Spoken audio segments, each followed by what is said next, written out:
민준 씨, 미안해요. 오늘 밤 야근이라 집에 못 들어가요. 서연은 현관문 앞에 서서 거울을 보며 립스틱을 바르고 있었다. 그의 시선은 불안하게 흔들렸고 나를 제대로 쳐다보지도 않았다. 벌써 이번 달 10번째였다. 나는 볶음주걱을 내려놓고 거실로 걸어 나가 물었다. 또 그 새로운 프로젝트 때문이야? 또 그 새로운 프로젝트 때문이야? 응, 알잖아. 크리에이티브 디렉터가 워낙 가다로워서 결혼 3년 동안 서연이 이렇게 서둘러 집을 나서는 걸 본 적이 없었다. 예전에는 최소한 나에게 다가와 키스하고 기다려줘라고 말하곤 했다. 나는 그의 SNS를 열어 최신 게시물을 확인했다. 어제 올라온 동료들과 함께 찍은 사진이었다. 그는 흰 셔츠를 입은 남자 옆에 이 옆에 앉아 환하게 웃고 있었다. 이 남자의 옆에 앉아 환하게 웃고 있었다. 이 남자의 이름은 지훈. 그들 회사에 새로 부임한 크리에이티브 디렉터였다. 밤 11시 나는 서재에서 코드를 작성하고 있었다. 문이 열리는 소리가 들렸다. 왔어? 나는 서재에서 나갔다. 서연은 옷을 갈아입고 있었는데 옷은 구겨져 있었고 머리도 조금 흐트러져 있었다. 새 프로젝트 드디어 끝났어. 밥 데워줄까?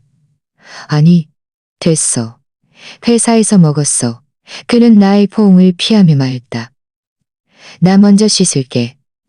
그가 샤워하는 동안 서 있었다. 나는 몇 초간 멍하니 서 있었다. 그가 샤워하는 동안 소판 명하니 서연이 샤워를 마치고 나왔다.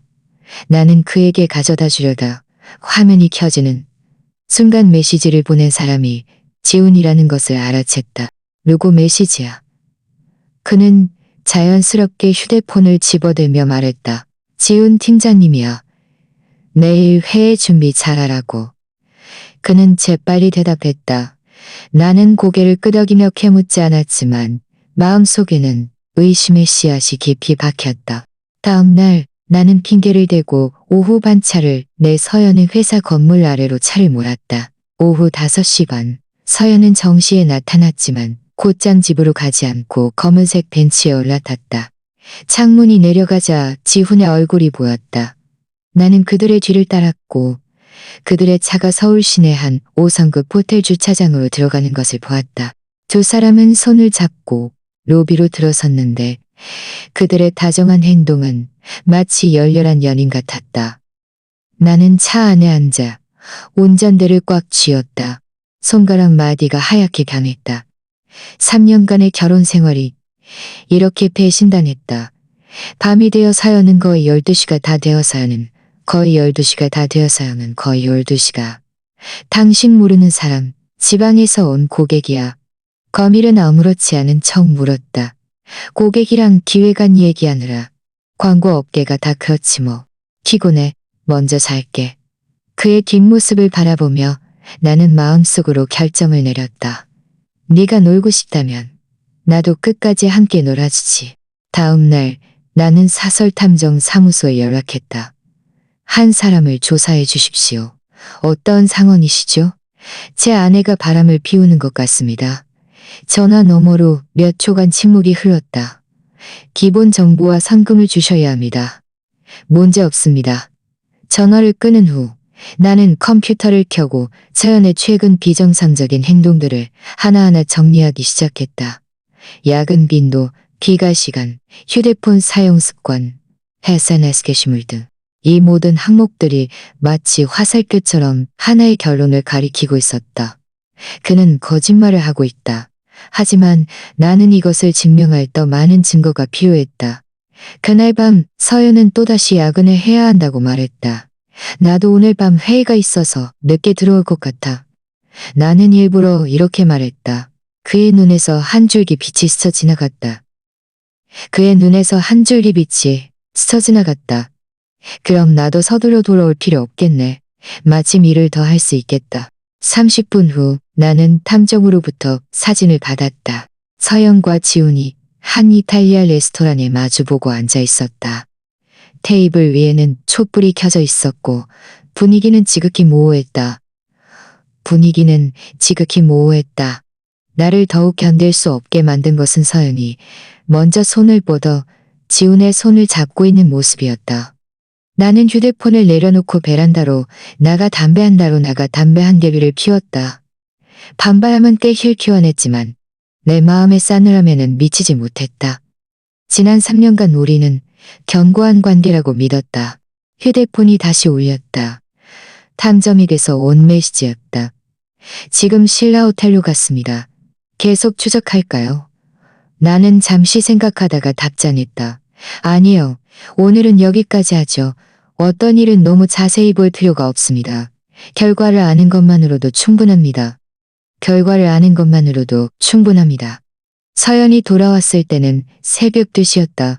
그는 내가 싸볐다고 생각했는지 움직임이 유난히 조심스러웠다. 하지만 나는 계속 깨어 있었다. 나는 눈을 감은 채 마음속으로 이미 이혼 절차를 구상하기 시작했다. 집은 내가 결혼 전에 구입했고 내 이름으로 되어 있었다. 하지만 인테리어는 결혼 후 공동으로 비용을 들여한 것이었다. 차도 내 명의였다. 예금은 각자 계좌도 있었고 공동 계좌도 하나 있었고 공동 계좌도 하나 있었고 공동 계좌도 하나 있었다. 재산 분할이 그리 복잡하지는 않을 것 같았다. 원인에 대해서는 외도 증거가 있으니 법원이 내 편을 들어줄 것이다. 여기까지 생각하니 여기까지 생각하니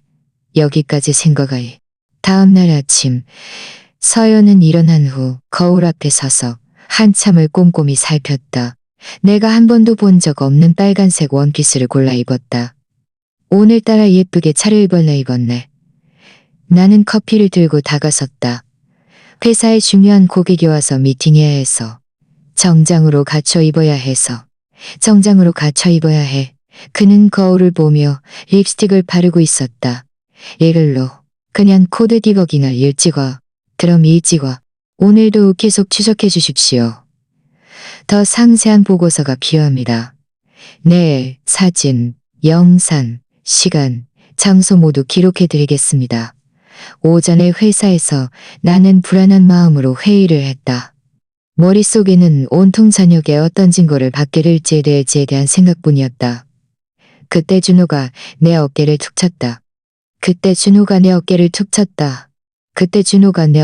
쳤다. 무슨 일 있으세요?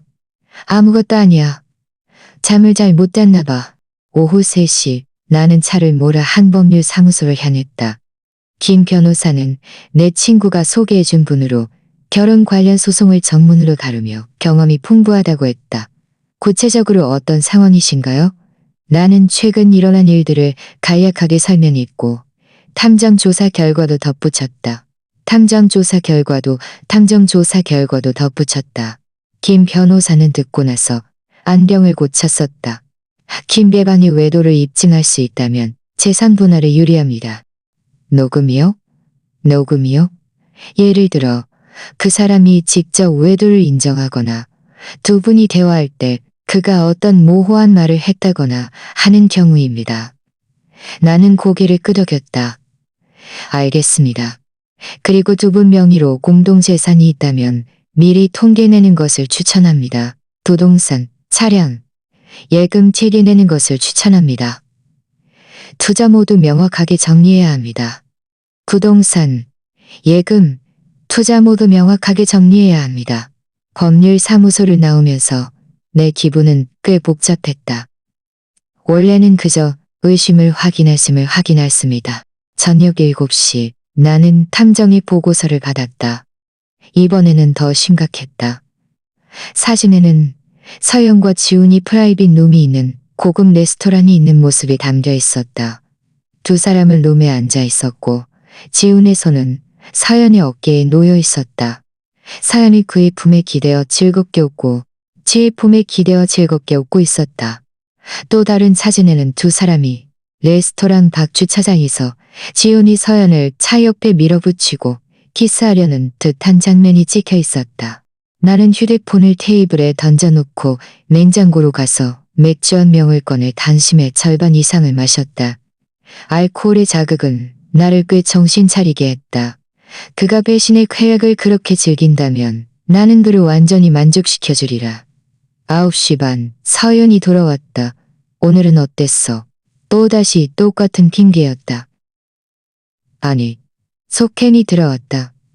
9시 반, 서연이 돌아왔다. 오늘은 어땠어? 나는 소파에 앉아 물었다. 괜찮았어. 거의 성사됐어. 그는 슬리퍼로 갈아 신으며 말했다.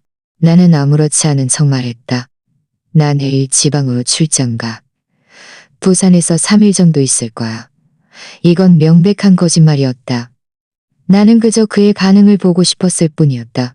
아니나 다를까. 서연의 눈이 순간 밝아졌다. 3일? 그럼 며칠 동안은 혼자 있을 동안은 혼자 있을 걱정하는 혼자 있을 걱정하는 소리를 들었다. 3일. 그럼 며칠 동안은 혼자 있을 걱정 안 해도 되겠네. 정상적인 아내라면 남편이 3일 동안 출장을 간대. 그럼 기뻐했다. 그는 기뻐했다. 내일 집에 없어. 나올 수 있어? 보고 싶어. 나는 주먹을 꽉 쥐었다. 보고 싶다고? 그가 보고 싶은 사람은 아마 지훈이겠지. 밤에 서연이 샤워하는 동안 나는 그의 휴대폰을 들었다.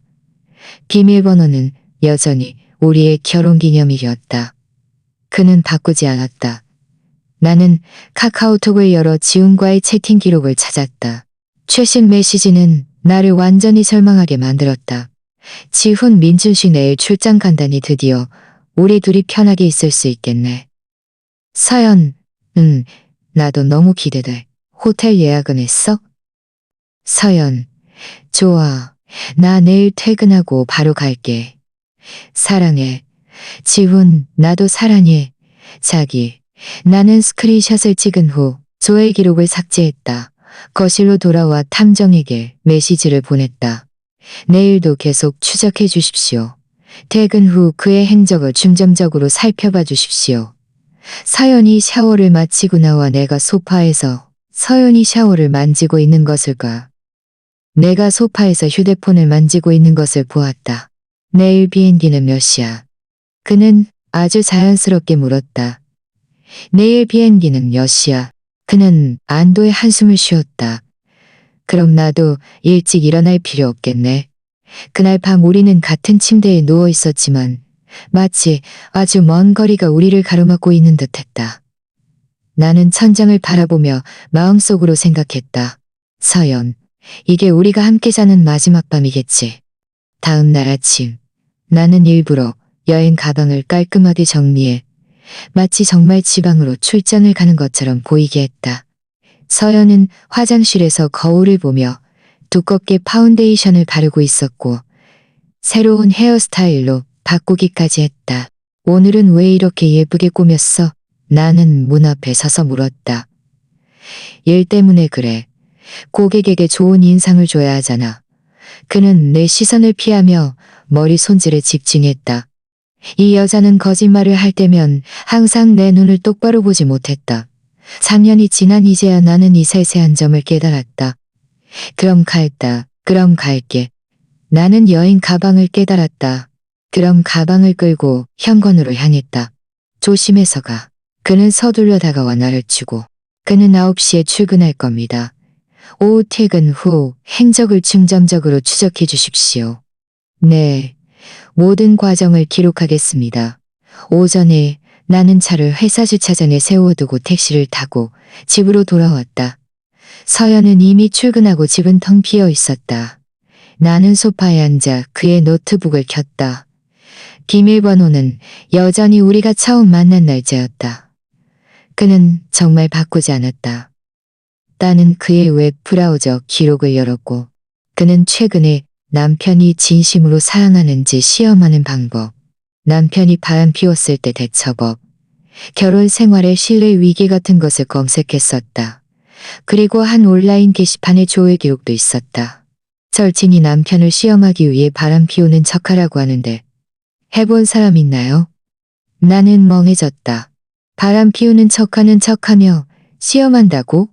나는 서둘러 그 게시물을 확인했다. 그 안에는 많은 여성들이 남편의 여성들이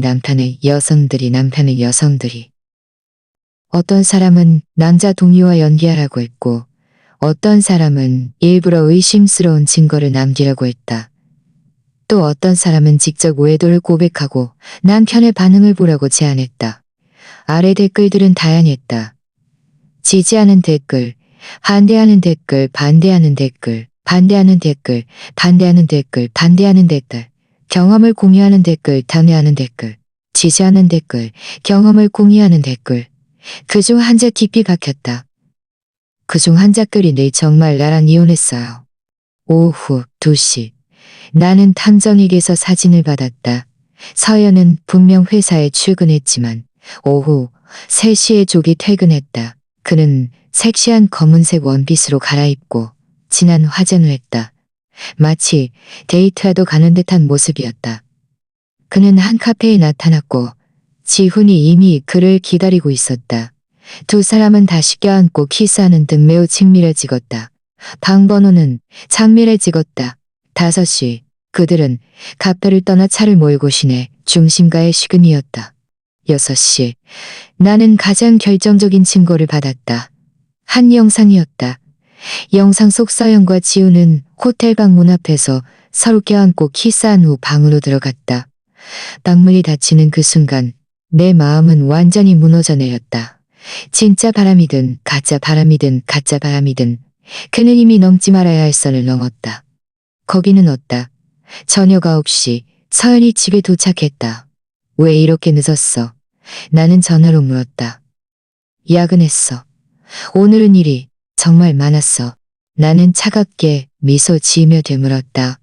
오늘 뭐 하느라 바빴어? 그냥 기획안 좀 수정하고 지훈 팀장님하고 회의도 하고 또 지훈 팀장님인가? 아, 맞다. 나 하루 더 머물다 올 것 같아. 괜찮아. 나 혼자 있는 것도 익숙해. 그의 목소리에는 오히려 안도감이 묻어 있었다. 그의 목소리에는 오히려 안도감이 묻어 있었다. 전화를 끊은 후 나는 변호사에게 메시지를 보냈다. 증거 수집은 거의 다 됐습니다. 소송 준비를 할 수 있을 것 같습니다. 3년 전 우리의 결혼식을 떠올렸다.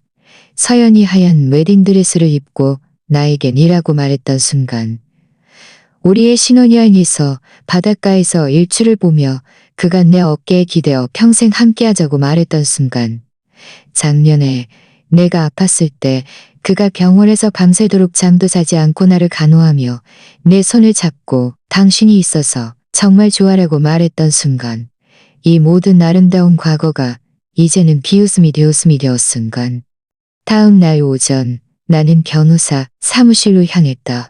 증거가 아주 충분합니다. 김 변호사는 내가 제공한 자료들을 검토하는 말했다.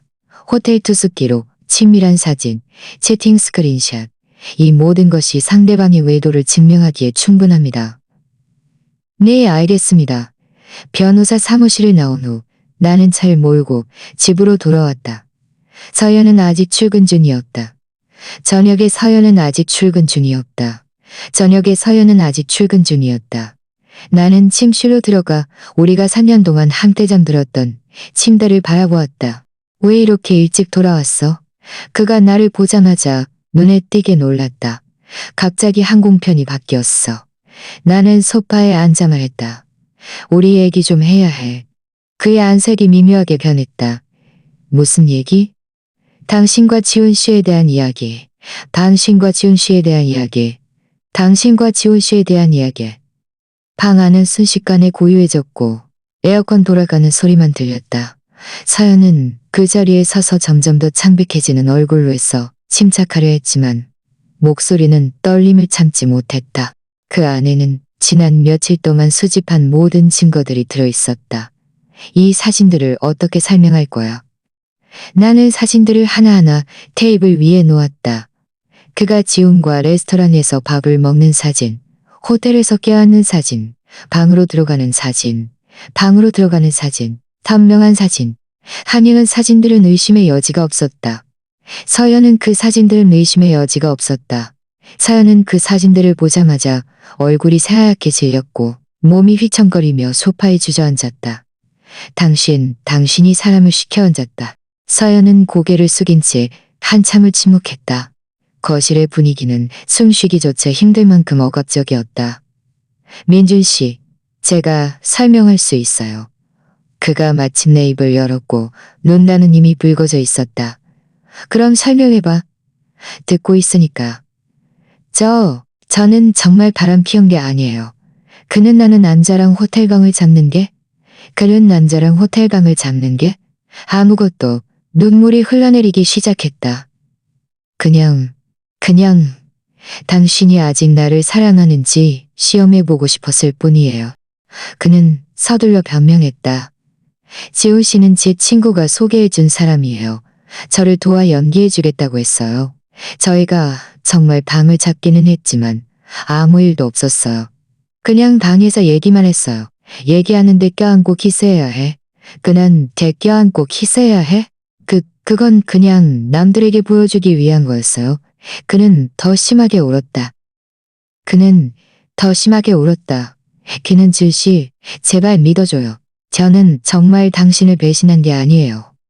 이 사진들을 봤을 때 내 마음이 얼마나 힘들었는지 아느냐고? 나는 일어섰다. 잘못했어요.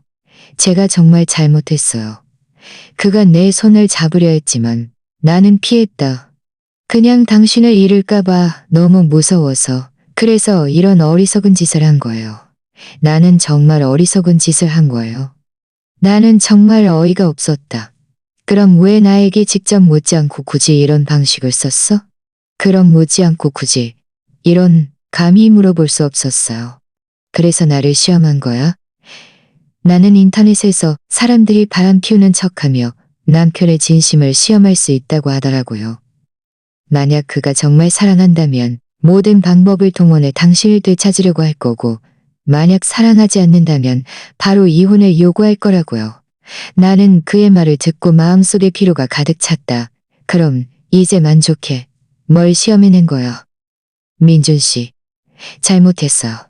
당신이 사람을 시켜 나를 조사했다는 건 그만큼 나를 신경 쓴다는 거잖아요. 우리 다시 시작할 수 없을까요? 앞으로는 절대 이런 짓 안 할게요.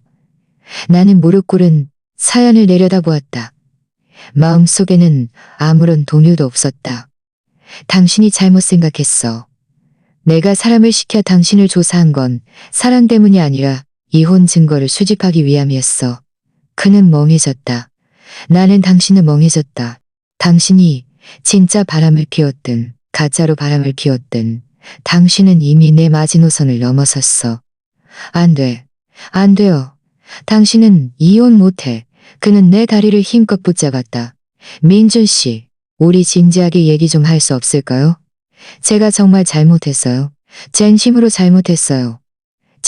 잘못했어요. 더 이상 얘기할 것도 없어. 나는 테이블 위에 놓인 사진들을 집어도 없어. 나는 테이블 천천히 밀어냈다. 이런 증거들이 있는데 판사가 어떻게 할 것 같아. 서연은 그 사진들을 보며 얼굴이 잿빛으로 변했다. 민준 씨, 제 말 좀 들어봐요. 제가 보상해 드릴게요. 그는 일어서서 다급하게 말했다. 제 명의로 된 돈 다 당신에게 줄게요. 제 차도 당신에게 줄게요. 제 차도 당신 거예요. 이혼만 하지 말아줘요. 어리상년의 감정이 겨우 이 때문에 끝나는 거야?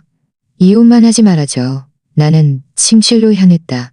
오늘 밤은 서재에서 잘게. 내일 재산 분할에 대해 얘기하자. 나는 걸음을 멈추고 돌아보았다. 겨우 이 일? 서연 씨, 당신이 다른 남자랑 호텔방을 잡은 건 나에게 결코 사소한 일이 아니야. 하지만 저희 아무것도 안 했잖아요. 그럼 앞으로도 안 할 거라고 장담할 수 있어? 나는 되물었다. 오늘 나를 시험하기 위해 바람 피우는 척했지만 내일은 다른 이유로 정말 바람을 피울 수도 있지만 내일은 다른 이유로 정말 바람을 피울 수도 있지 않을까? 그는 입을 벌렸지만 아무 말도 하지 못했다. 뒤에서 서연의 흐느끼는 소리가 들렸지만 나는 더 이상 듣고 싶지 않았다. 서재에 앉아 나는 김 변호사에게 메시지를 보냈다. 내일 협의이혼 서류를 준비해 주십시오. 만약 그가 동의하지 않으면 소송 자료를 준비해 주십시오. 곧 답장이 왔다. 네, 내일 오전에 한번 오십시오. 나는 의자에 기대어 창밖에 주십시오. 나는 의자에 기대어 창밖에 이렇게 끗끗해도 3년을 겨뤄보았다. 슬프지 않다면 괴로도 없다. 슬프지 않다면 이렇게 끄끗하다다였다. 그가 가짜라고 말했지만 누가 그것을 확신할 수 있을까? 게다가 시험을 위해 가장 가까운 사람에게 상처를 줄 수 있는 여자라면 그런 심리는 무섭다. 문 밖에서는 서연이 아직 울고 있었지만 그 눈물은 이미 아무것도 되돌릴 수 없었다. 다음 날 아침 내가 눈을 떴을 때는 이미 8시였다. 서재 밖은 고요했다. 서연은 아직 꿈속에 있는 듯 했다. 나는 조용히 짐을 정리하며 변호사 사무실로 갈 준비를 했다. 막 집을 나서려 할 때 침실 문이 열리고 서연이 걸어 나왔다. 그의 눈은 붉게 부어 있었고 얼굴은 극도로 지쳐 보였다. 민준 씨, 우리 다시 얘기 좀 할 수 없을까요? 그의 목소리는 쉬어 있었다. 더 이상 얘기할 것도 없어. 내 결정은 변하지 않을 거야. 나는 신발을 신었다. 오늘 오후 2시 구청 민원실에서 만나자. 만약 내가 안 가면요? 그럼 법정에서 보자. 나는 곧정에서 보자. 곧장 집을 나섰다.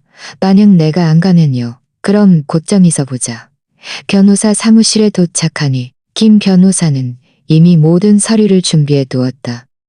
협의 이혼서는 이미 작성했습니다. 만약 그가 동의하지 않으면요? 그럼 소송을 제기해야죠.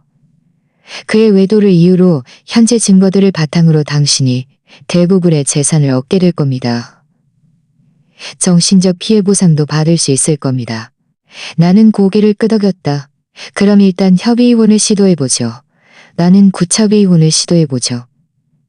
이번 한순간 철없이 실수한 거야. 나는 구청 민원실에 미리 도착했다. 서연 보았는데 그는 어머니를 모시고 왔다. 장모님을 보자마자 나는 미간을 찌푸렸다. 장모님, 이건 한순간의 실수가 아닙니다. 내 태도는 극히 단호했다. 우리 관계는 이미 깨졌습니다.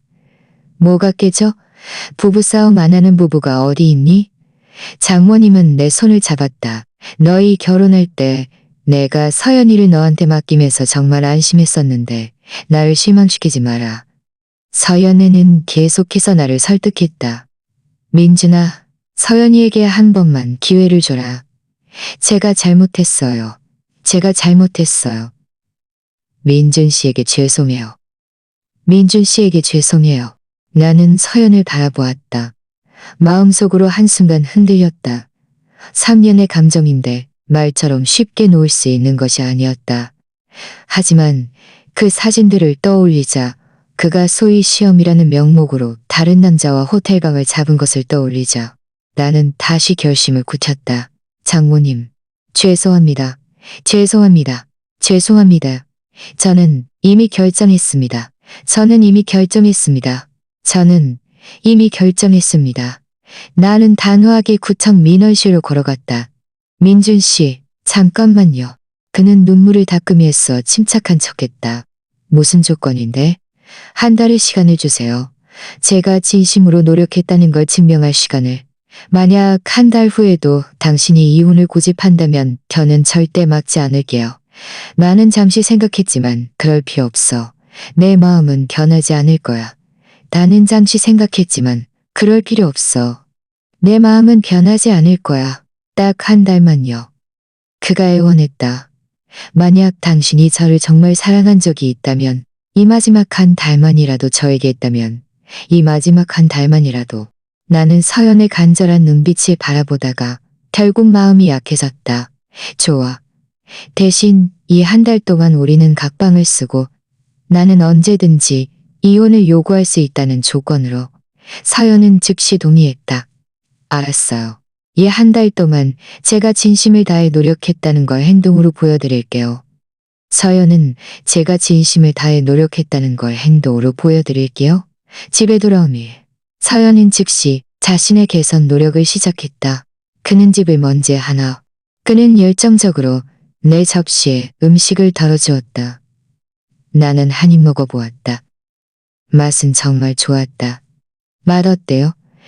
그는 기대 가득한 눈빛으로 나를 바라보았다. 괜찮아. 나는 차갑게 대답했다. 그의 눈빛은 순간 어두워졌지만 이내 다시 미소를 지었다. 아, 그리고 지훈 씨에게 다 얘기했어요. 그는 휴대폰을 내 앞으로 밀었지만 나는 쳐다보지도 않고 말했다.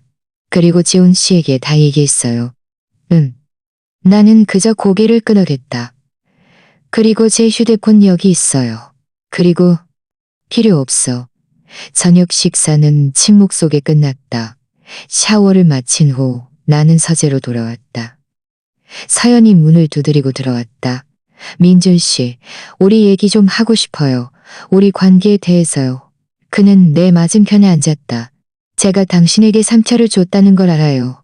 하지만 제가 이렇게 한 건 모두 당신을 사랑해서 그랬다는 걸 알지만 제 마음은 진심이었어요. 그랬다는 걸 알아주셨으면 좋겠어요. 나는 비웃었다. 이게 당신이 나를 사랑해서. 민준 씨, 우리 처음 만났을 때 기억해요? 나는 물론 기억했다. 4년 전 회사 송년회에서 그는 파란색 롱드레스를 입고 그날 밤 가장 아름다운 여자였다. 당신이 처음 나에게 고백했을 때 했던 말 기억해요? 그가 말을 이었다. 당신은 저에게 세상에서 가장 아름다운 사랑을 주겠다고 했잖아요. 그가 말을 이었다.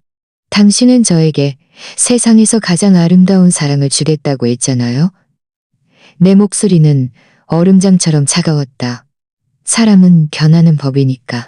마치 다시 연애하는 것처럼요. 나는 그의 손길을 피했다. 서연 씨, 어떤 일은 다시 시작하자고 해서 다시 시작되는 게 아니야. 그가 약간 격앙된 목소리로 말했다. 우리는 서로 사랑했잖아요. 그렇게 많은 아름다운 추억들이 있는데 이 모든 것이 소중하지 않아요. 그렇게 많은 아름다운 추억들이 있는데 이 모든 것이 소중하지 않은가요? 그럼 당신이 지훈 씨랑 호텔방을 잡았을 때 그런 아름다운 추억들을 떠올렸어. 그는 멍해졌다. 입을 벌렸다. 나는 문으로 향하며 그를 배웅하려 했다.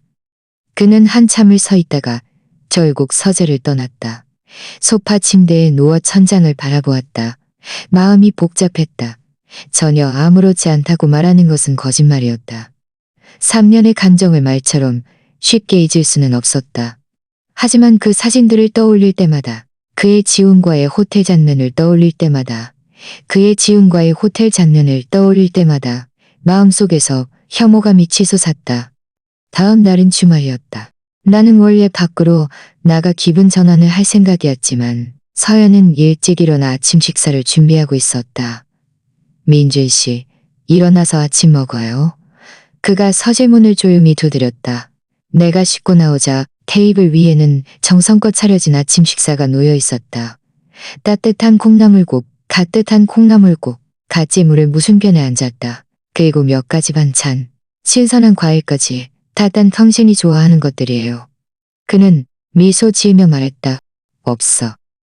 그럼 우리 같이 밖에 나갈까? 예전처럼. 그의 눈은 기대로 가득 차 있었다. 나는 그를 올려다보았다. 서연 씨, 당신은 우리가 예전으로 돌아갈 수 있다고 생각해? 그가 잠시 멍해졌다.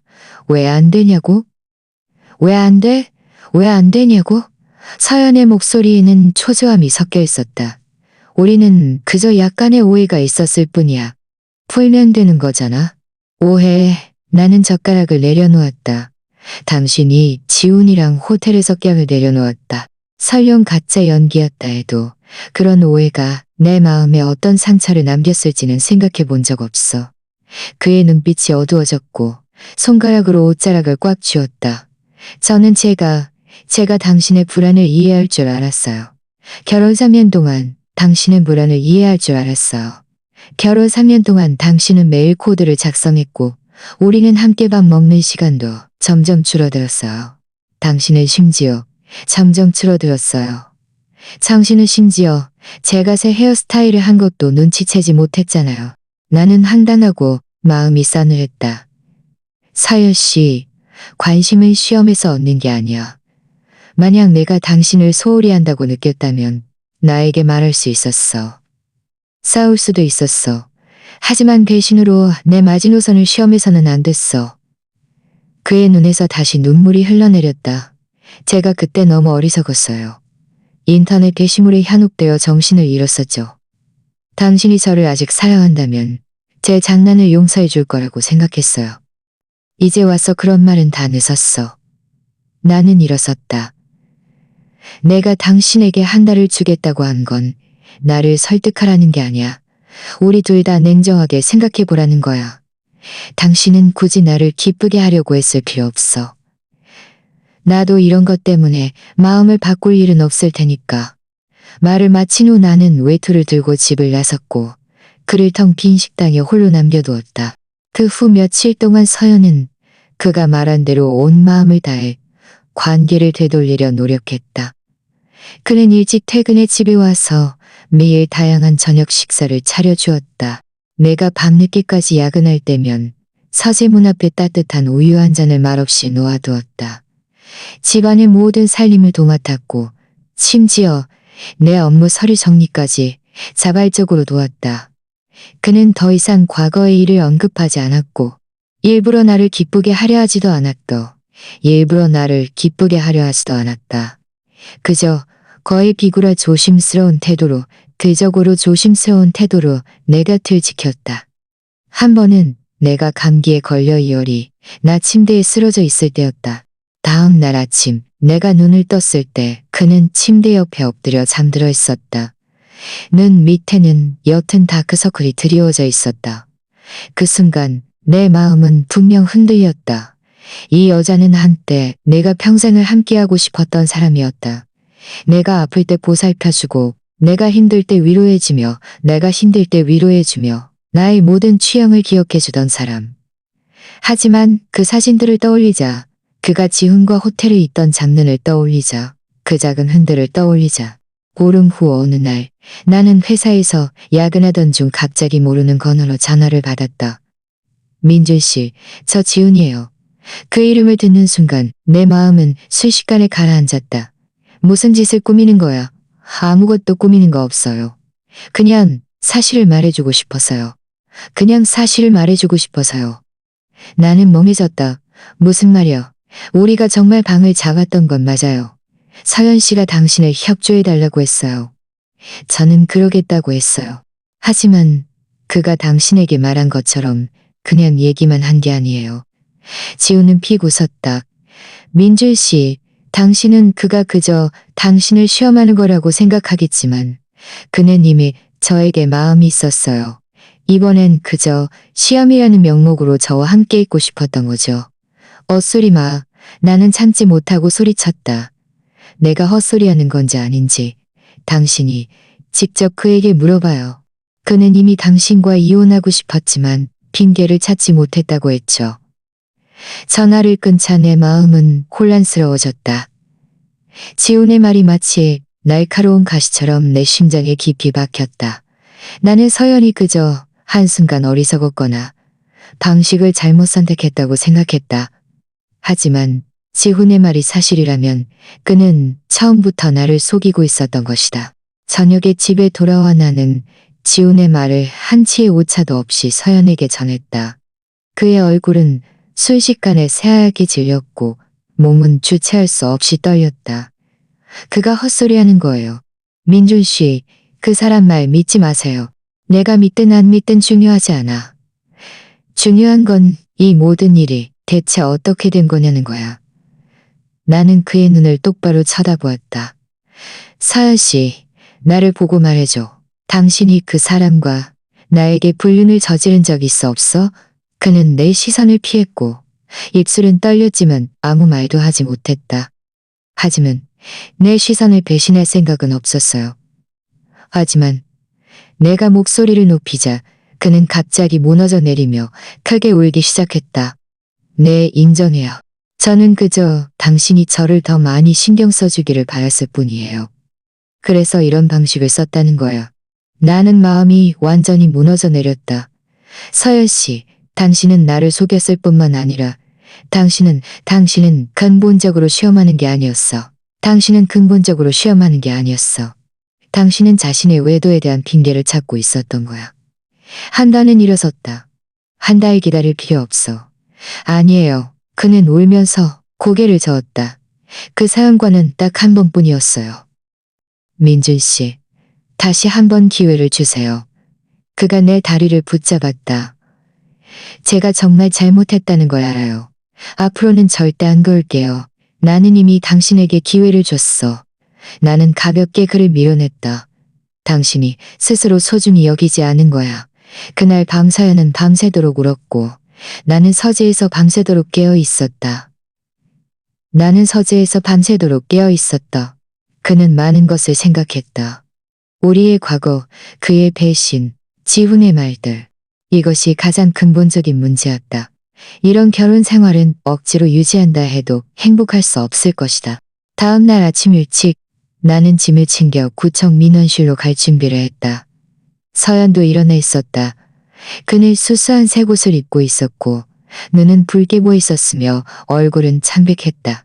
민준 씨, 정말 되돌릴 여지가 없는 건가요? 그의 목소리는 쉬어 있었다. 나는 고개를 저었다. 나는 고개를 저었다. 그럼 재산 분할은 제가 이해 없어요. 그는 고개를 숙였다. 그는 고개를 숙였다. 집도 차도 다 당신 거예요. 나는 잠시 멍해졌다. 그가 이렇게 순순히 동의할 줄은 몰랐다. 제가 이미 짐을 다 쌌어요. 그가 문 옆에 놓인 여행 가방을 가리켰다. 우리 지금 가요. 가는 내내 우리는 아무 말도 하지 않았다. 구청 민원실에 도착했을 때 이혼 수속을 밟는 사람은 많지 않았다. 서류를 작성하는 동안 서연의 손은 계속 떨렸지도 슬프지도 않았다. 서류를 작성하는 동안 서연의 손은 계속 떨렸다.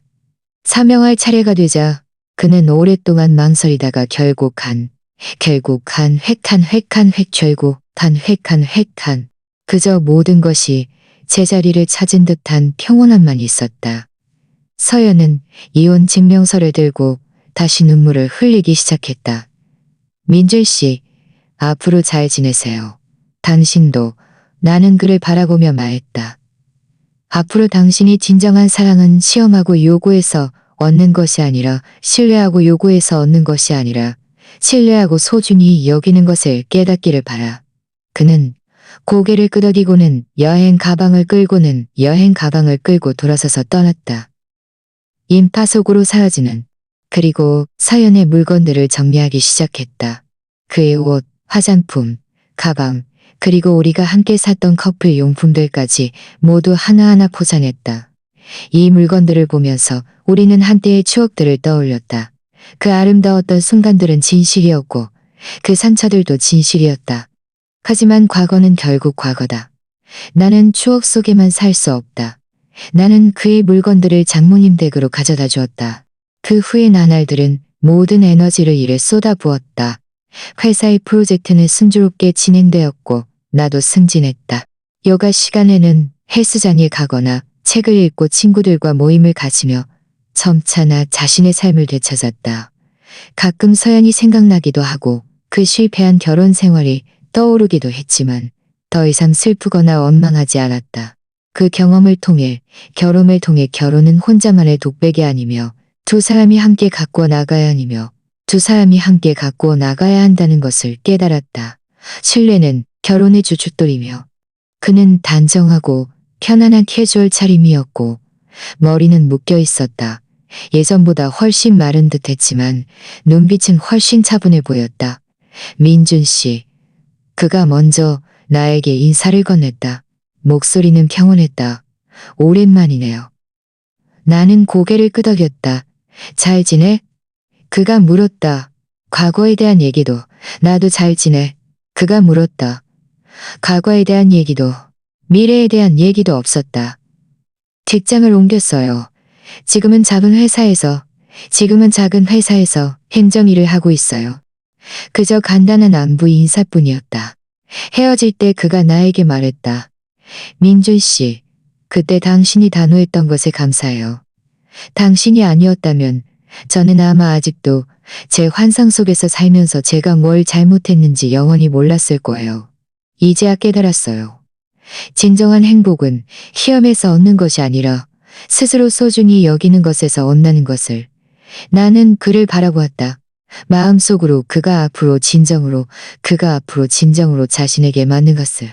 과거는 이미 지나갔고 미래는 나를 기다리고 있었다. 나는 돌아서서 백화점으로 들어섰다.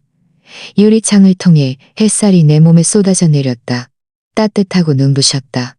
내 인생도 이 햇살처럼 점점 더 밝아질 것이라는 것을 나는 알았다.